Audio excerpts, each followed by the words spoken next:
Don't touch your face. We're good. So tomorrow, March 21st, is World Poetry Day. Last year, I posted on my Instagram a poem that I had kind of been working on. It is a poem that I've worked on probably since fall 2018. Backstory is the abridged version, at least. After graduating college, 2015, I hit a period of life where I was like, I wasn't really sure what to do. I didn't know what the next steps were, and it felt like instead of floating, I kind of like spun out and crashed. I literally did total my car, my Toyota Corolla, on the way home from college to back to my hometown, which was a little too on the nose metaphor wise, but it was a rough period, that I honestly don't remember most of. Like there's a stretch between 2015 to summer 2018 that I only really remember bits and pieces of. I was subbing, I kind of helped out with church stuff here and there, but in reality, I just was so depressed. I barely remember that. What is that? 3 years? 4 years? It's just 3 years, thankfully. But summer 2018, I started coming out of it, and there was a moment that a couple of friends of mine kind of invited me over, and we did like a prayer over it, just sort of the anxiety and the coming out of that depression, and it sort of prompted this vision, and I was calling it for the longest time the vision poem. It's still the name of the file, but I've since named it Of Wandering, which I might still change at any point because I feel like this is an in development poem. But with the vision, I was really into catching up on like Tolkien's writings, and because I had read The Lord of the Rings, I found the Silmarillion. Found it. I went on Amazon, specifically found the Silmarillion that goes with my copies of Lord of the Rings, and then I've bought this copy of Unfinished Tales, which I'm trying to read. It's definitely, if you've ever tackled the Silmarillion and thought it was hard, Unfinished Tales is harder, just because it's just, you can tell it's just writings.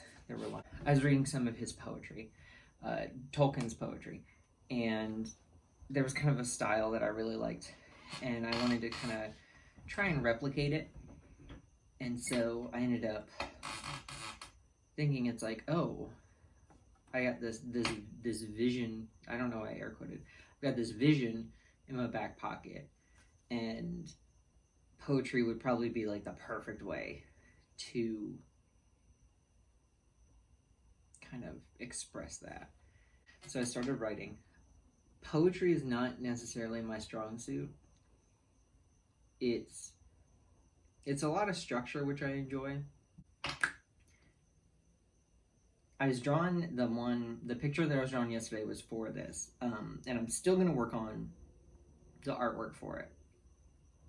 And I think that's a project that I'm definitely going to keep working on. But I think with tomorrow being World Poetry Day and just sort of the crazy state we're in now, it wouldn't be a bad idea for this Friday update to just be me reading the poem. It's just me reading it. Pictures, anything else, that'll come later. But I think it kind of works reading it as well. Here it goes. This is the vision poem of Wandering. Just read. There is nothing but the torch's light, radiating a gradient bloom. Static suspended, sat at eye's height, darkness consumes this eternal doom. Wishing this nightmare to expedite, I reach for the beacon in the gloom. Repose it remains despite my might, stationary save the torch's fume. I gaze into pyro plume, but torch's bloom begins to dispel. It settles in, this is my tomb. Fear is a friend, and I know them well.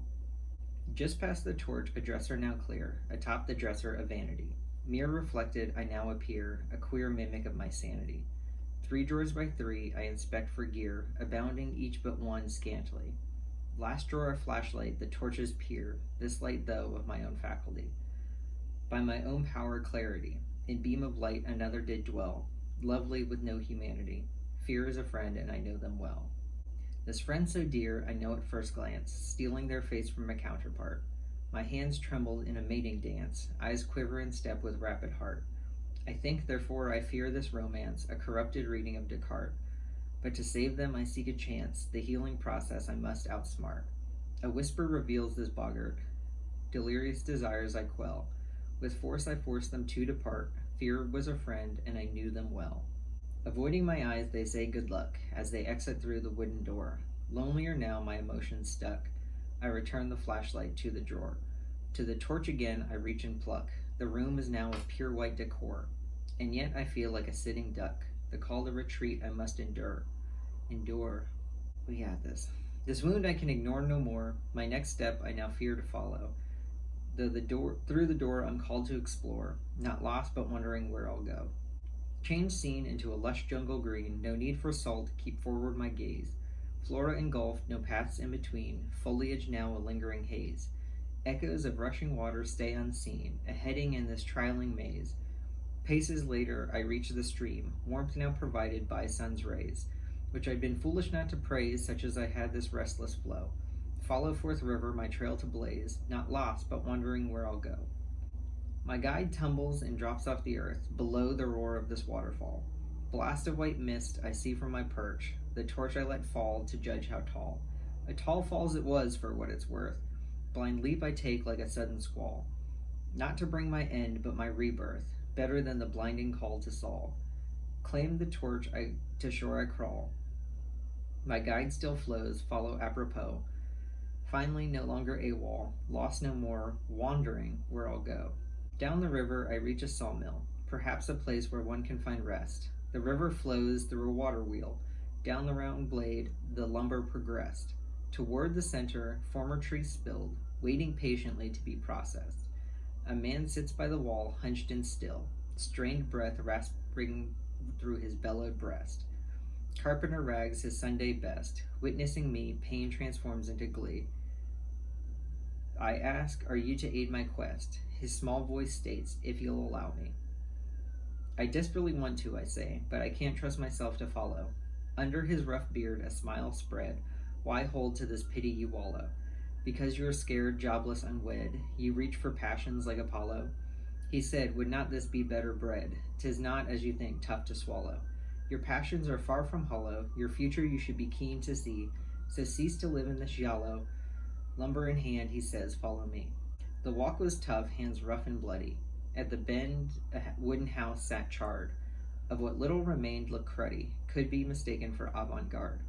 Torn shelves in what might be a study, an inviting cave in the backyard. He leaned, saying lively, look, buddy, 'tis the foundation of your vanguard. My joy I seem to disregard, overwhelmed by this mass of debris. I comment that work will be hard. He simply states, of course it will be. My mind wanders of what comes beyond, all the possible paths to descend. Overwhelming a pull to abscond, yet it goes 2 ways to be a friend. It is my choice of how to respond, in my heart eternity attend. Wrapped tight in an unbreakable bond, I know what this will be in the end. This house together we will mend. This new air my lungs begin to swell. The steps he calls me to ascend. He is a friend, and I know him well.